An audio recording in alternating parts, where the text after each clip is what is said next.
ancestrale. Au fait, la connexion ancestrale ezo salama na bakoko na biso oyo bazana bonsomi. Tant nazolo ba bazana bonsomi, cela veut dire eza baye baza emprisonné te. Baye pe baza ba esprit errant te. La connexion ezo salama na ba ancêtre na biso oyo baza positive. Soki ezali na bakoko na biso oyo bayebaki na kolonga te na se na moi to bakufaki na lolenge moko ya malamu te oyo eza na sentence moko eza likolo na bango esengeli toyeba ete bango bakozala bakangemi ou emprisonné. Et soki moto aza emprisonné eza impossible akota en contact na moto. Esengeli ye pe bakoka ko libérer ye po yo koka kokota en contact na ye. Wana pe eza enseignement mosusu mozindo koleka soki esengeli tobeta lisolo ya lolenge nini moto ya kei pe aza emprisonné pe ndenge nini bakoki ko libérer ye. Il y a le Père, le Fils et l'Esprit. Et dans la Trinité, tozo kene koloba, ezakara mutu moko. Cela nous montre que il y a la chair, le corps et l'esprit. Donc nakena na mozindo pona koloba ete tangu tokendaka utangu tokufaka ndenge tolobango na terme ya lingala. En réalité, eza nzoto oyo nde totikaka. Moto azobima na nzoto na ye. Nzoto oyo asalelaki pendant ce jour na ye terrestre. Parce que tu ne peux pas passer sur la terre sans pour autant revêtir le corps terrestre. Alors, quand on se débarrasse de ces corps terrestres, nous revêtons un autre corps qui est le corps de l'esprit. Alors, la personne qui a revêti le corps qu'on appelle le corps de l'esprit, orolobate ke mutuana akufi. Déplace dans l'obaka, to bengami, to vivre éternellement parce que celui qui nous a créés est éternel. Et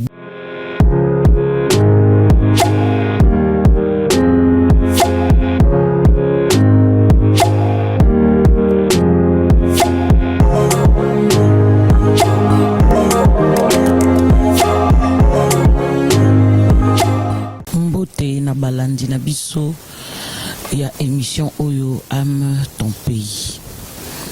Ya solo to sepeli lisusu koya epai na bino to koya vers bino poto meka lisusu ko solola na mituna ya bandeko na biso ebele ya baninga na biso ebele oyo bazotuna likolo ya connexion ancestrale pe etuna mususu par rapport ya buku baye baza na France place nyonso ozali mituna na bino ekomeli biso.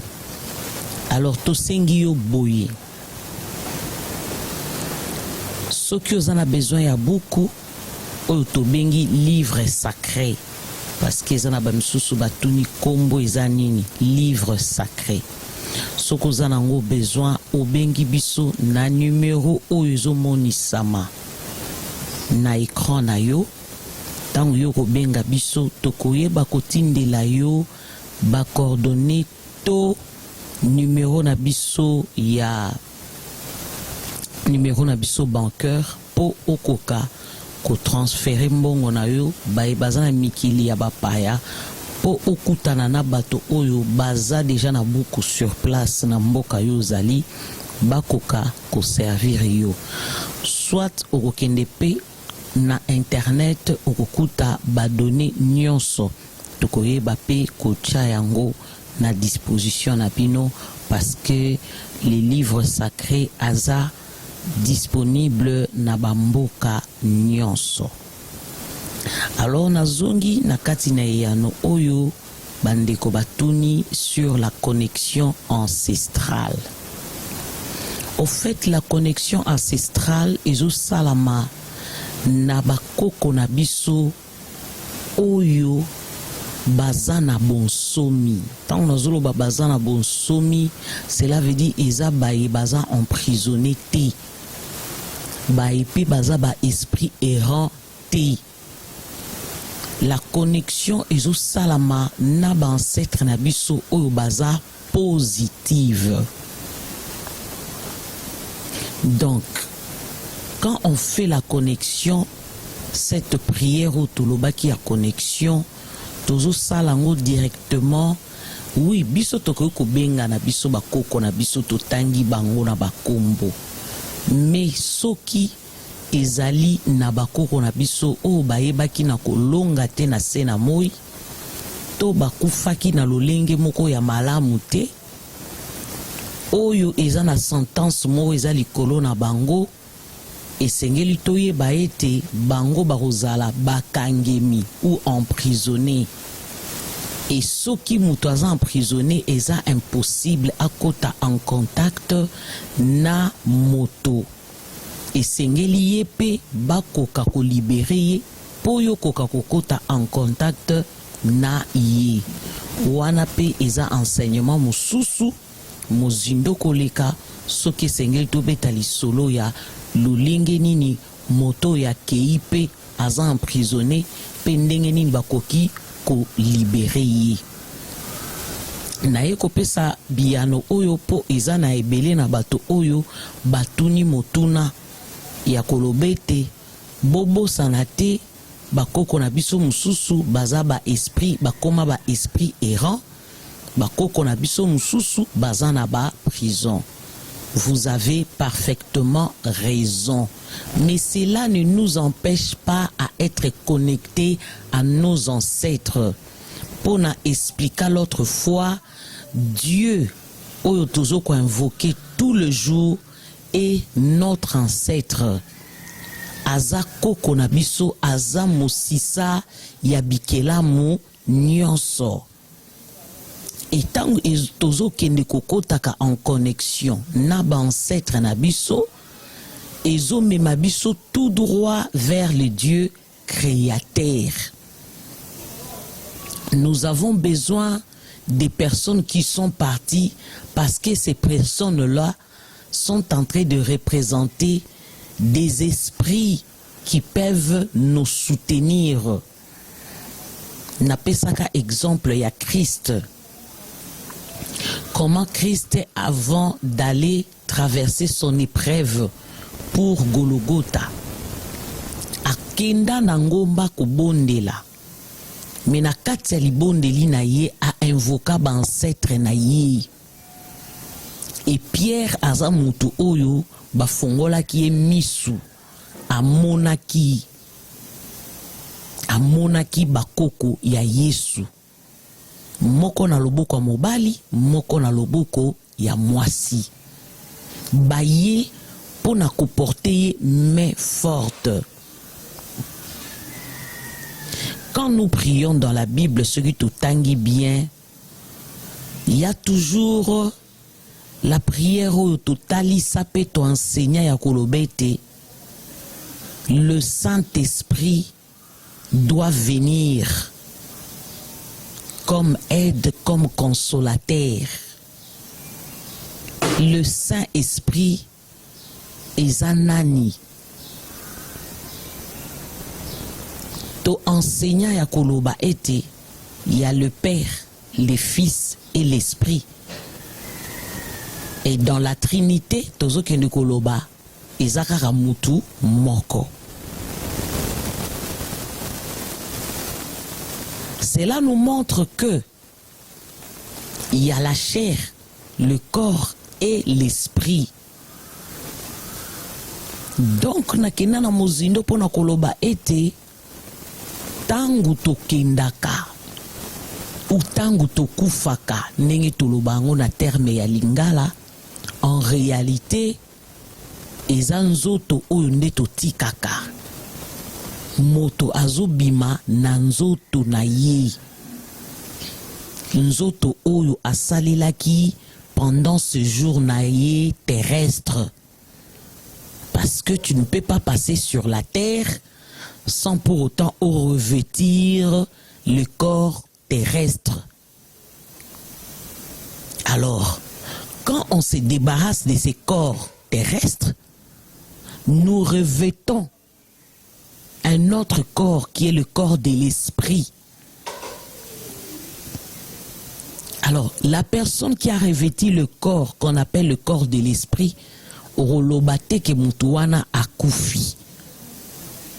Nde place na lobaka, to bengami, to vivre éternellement parce que celui qui nous a créés est éternel. Et bisope toza ba éternel. S'il y a deux personnes qui suivent bien mon émission, beaucoup comprendre que na pesaka explication nanga vraiment malamu pour mutunyonso à comprendre. Christ est mort. Il a dit aux disciples, Nazo kende, nakoti kabino bino mokote, je vous enverrai les consolateurs. Les consolateurs étaient qui? Si ce n'est pas son esprit à lui-même. C'était au fait lui-même qui disait, je me débarrasse. Quand je me débarrasserai de ce corps, nakozala revêti na corps de l'esprit et je serai là à vos côtés.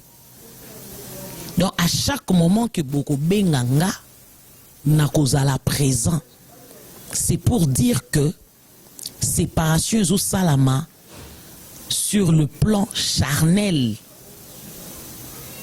nanzoto nde séparation au salama, mais nanzela na molimo séparation et salamité parce qu'il est éternel. Donc notre problème, c'est pour amener les gens à comprendre la spiritualité. La spiritualité est autre chose. Elle n'a rien à voir avec la Bible. Elle n'a rien à voir avec la religion. Spiritualité eza eloko mususu. Ou biso nyonso tozana besoin ya koyekola to koyeba yango po tokoka kolonga makambo ebele na se na moi. Sans oublier, c'est l'esprit qui peut contrôler tout. Ndenge la langage mususu tolobakango, la nuit contrôle le jour. Cela veut dire tangu yo yebi kolonga na nzela na molimo na yo, nzoto ekolonga. Parce que nzoto azali lisolo ya suka.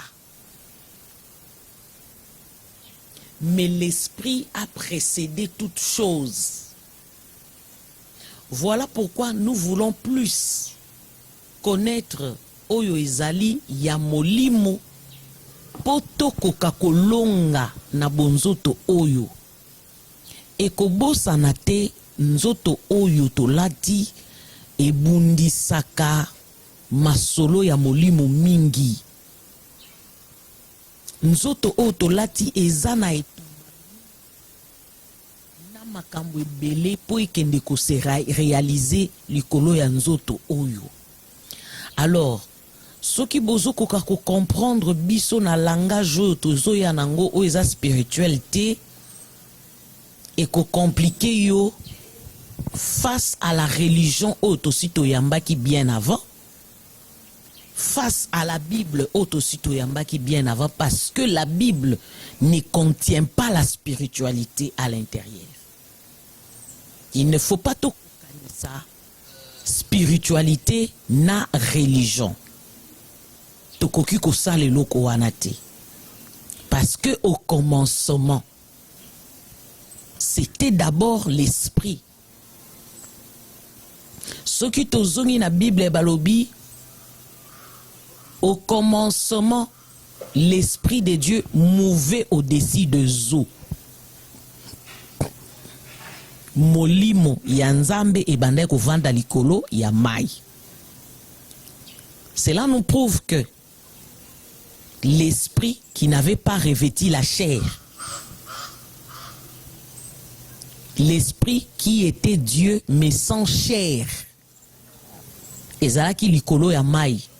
Mais tant lelo tozo betaka lisolo ya mabomba nyo eza na kati na mai, bato basi bayamba religion to bayamba bibilia ezo mema trouble na mitu na bango bazo koka ko comprendre te. Et moi je me pose des questions, comment okoki ko comprendre te si au commencement c'était l'Esprit de Dieu qui mouvait au-dessus des eaux?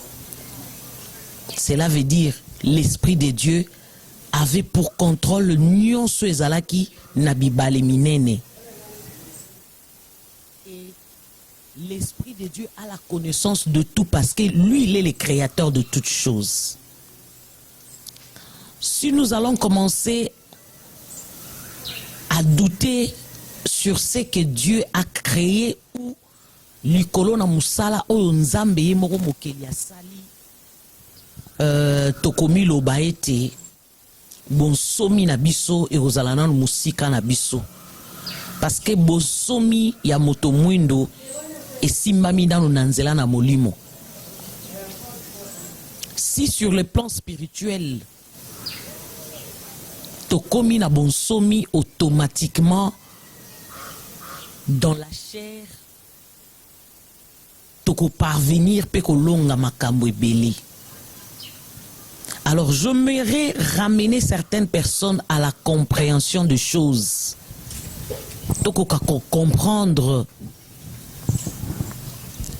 lutte nabiso ezanini, lutte nabiso ezali ete toko kako parvenir à la connaissance de tout ce qui est caché. Et ceux qui ne comme la connaissance, il y a oignon se bombami, c'est par là que nous serons des dieux sur la terre.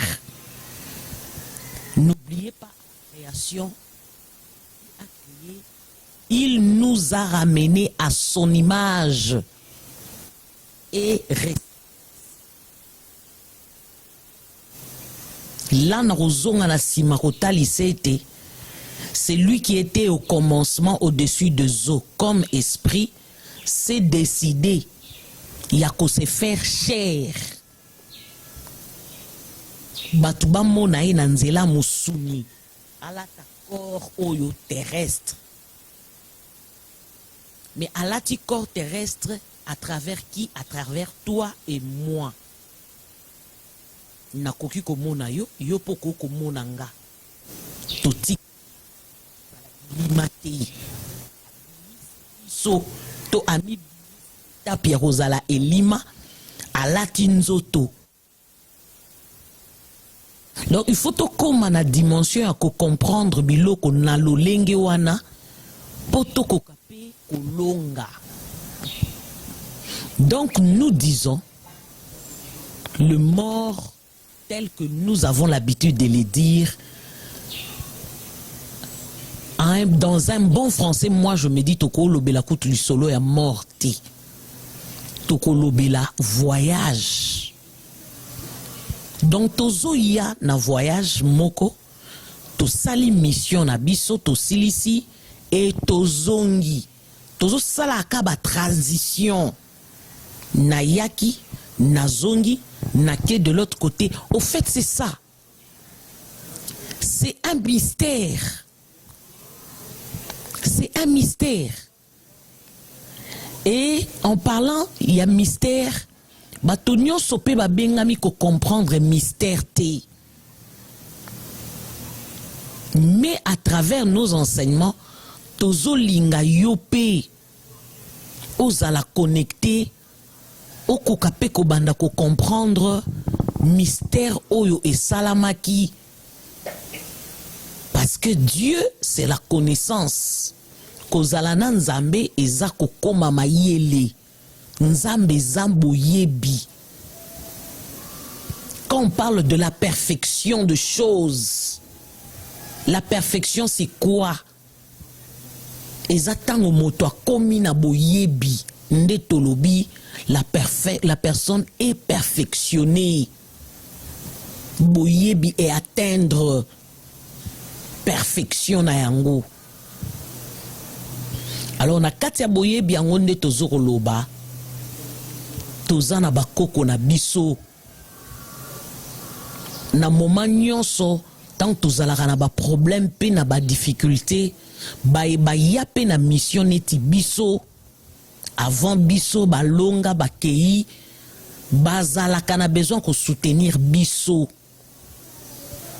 Christ a dit ceci dans la Bible: je connais ces corps dans lequel oyo bino boza pe na yebi mokilio boza po na lata nzoto na bino.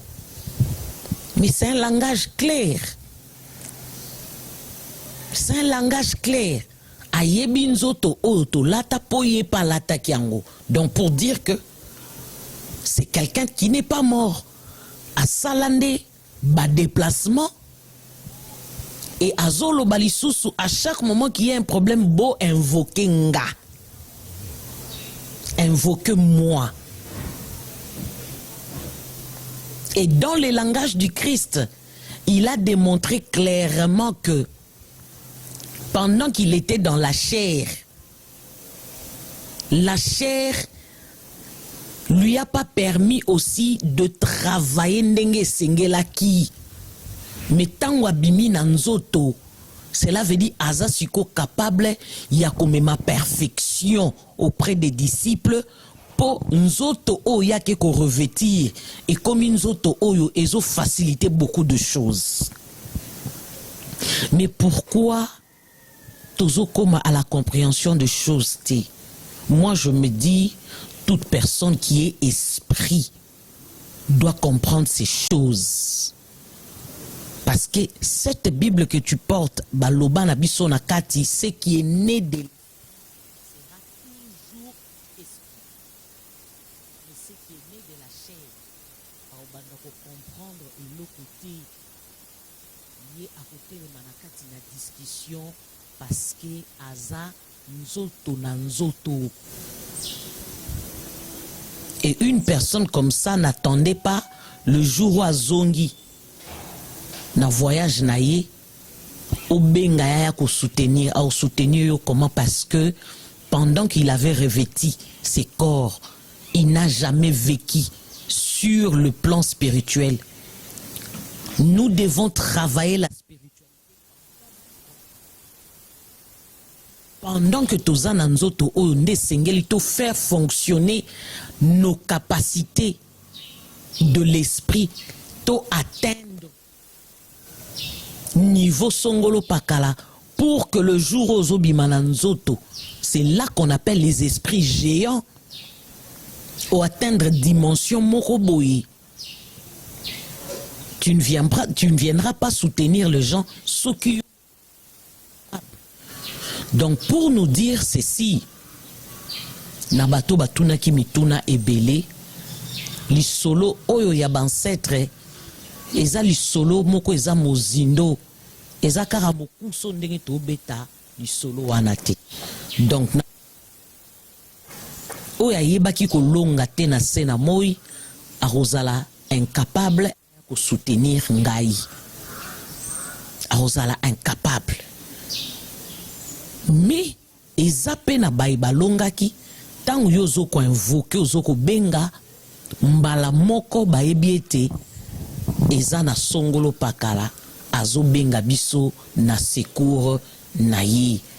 Donc je pense que na yanoli mwa muke na moto oyo alobaki ete tobo sanate ezana bakoko na biso bazana ba prison, ezana bakoko na biso oyo bakoma ba esprit errant.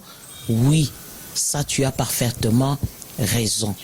Alors merci mingi pour na balandi na biso ya émission oyo tozongeli susu koloba ete yo mutoza na besoin ya buku o ebombi ba sekele ebele na kati même lisolo na zolo bape eza na kati benga biso na numéro oyo eza wana nde tokopesa yo ba coordonnées ya place yo zali na France livre ezali na Belgique ezali na États-Unis eza déjà donc buku wana esi ezwi penza mapapu etamboli na lombango mingi nakobakisa pona koloba ete buku oyo tokomi place wana première édition pona bai oyo balobaki ete est-ce que spiritualité Congo ekoki kozala renfermé na buku wana oyo wana eza première édition yeba ete deuxième ekoya troisième ekoya quatrième ekoya lolenge akoyeba kokamba lisolo na ye topesi bino matondo mingi na bino baye bolandi biso tokozongela bino kala mingi te na lisolo mosusu ciao ciao.